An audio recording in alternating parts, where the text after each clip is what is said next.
Mike Starr was the original bassist of Alice in Chains, joining the band all the way back in 1987. He played on two iconic albums, being Facelift and Dirt, before being let go in January of 1993. The circumstances surrounding his departure are pretty bleak. There's no dancing around that fact. This was a period in which drug use was a major problem in the scene, and Mike was one of many that succumbed to that self-destructive lifestyle. Some made it out with many scars and regrets, while others unfortunately could never overcome their demons. Mike held on for longer than some, but still his addiction eventually caught up with him in 2011. His firing from Alice in Chains in early '93 was the first sign his addiction had started to consume him. So let's go back to the night of January 22nd, 1993, and recount the tragic event that led to Mike Starr being ousted from the band. Real quick, if you enjoy this video, please be sure to like and subscribe. It'd be greatly appreciated. Anyway, back to Alice in Chains.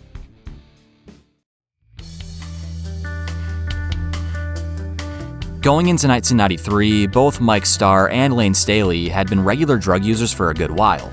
The two struggled together, and by the end of 1992, this struggle had become painfully obvious. Layne's first real stint in rehab took place around this time following an intervention. A bit later, Alice in Chains released their magnum opus, Dirt, which heavily dealt with themes of addiction. Layne certainly did not shy away from talking about his problems on Dirt, which in turn reflected a bigger problem within the band and the scene at large. So with all that said, this dark period leads us to January 1993, when Mike Starr nearly died following a night of partying and bad decisions. This one night would change Alice in Chains forever.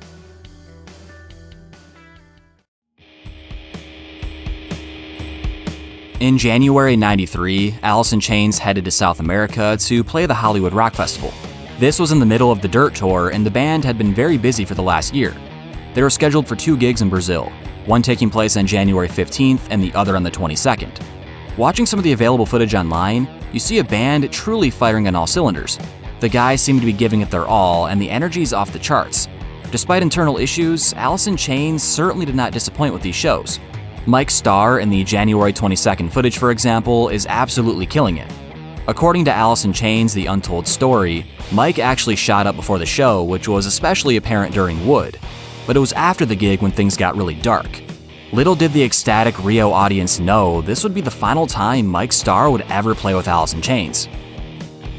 This is how the night of January 22nd, 1993 went down according to various accounts. But first, let's backtrack a bit. When Alice in Chains first arrived in South America, heroin wasn't easy to obtain and couldn't be tracked down in time. Coke was everywhere, but this simply wasn't going to cut it, so therefore a scheme was cooked up.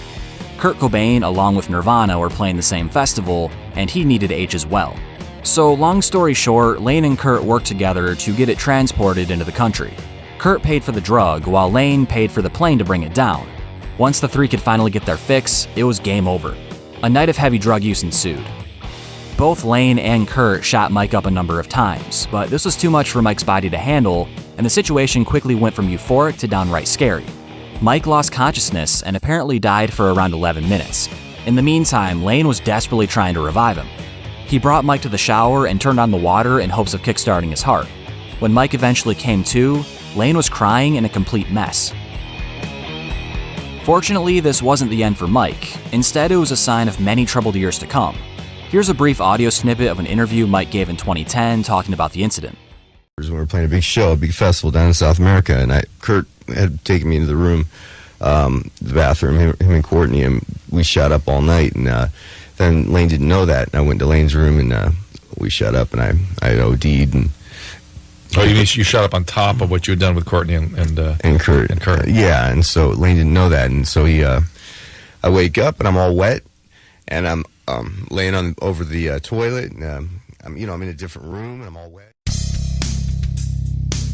This near-death experience could have been the wake-up call Mike needed to get his life back on track, but tragically, we all know how hard it is to conquer an addiction, let alone one so severe.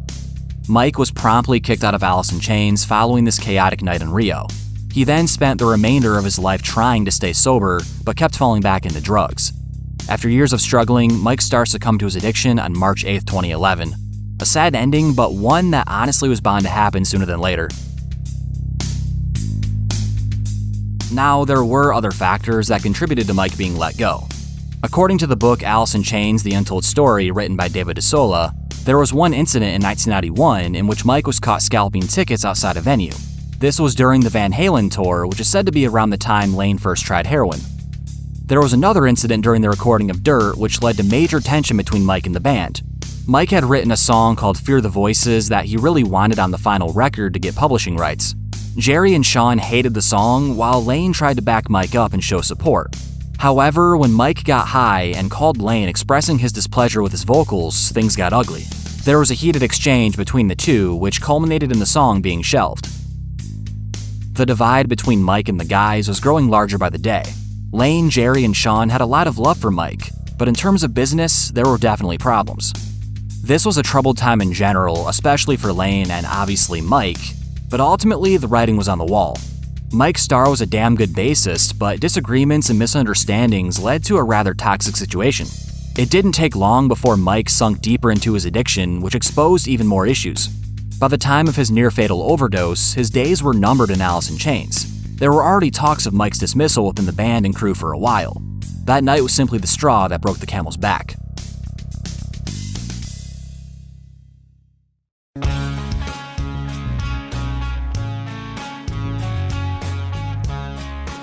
So these are the reasons Mike Starr was fired from Alice in Chains.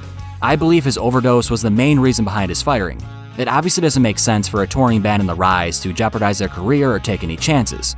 Mike was simply a liability. But at the same time, there were many smaller issues that began to build up. All in all, it's sad Mike Starr departed Alice in Chains on such rocky terms. His contributions to Facelift and Dirt, along with the EP Sap, were a big factor in their raw power. He was an insanely talented guy that was tragically consumed by his addiction in the same way Lane was. Mike Inez was and is a great replacement, but you can't forget Mike Starr. His tenure in the band is too often glossed over, and it's truly a shame. Thanks for watching.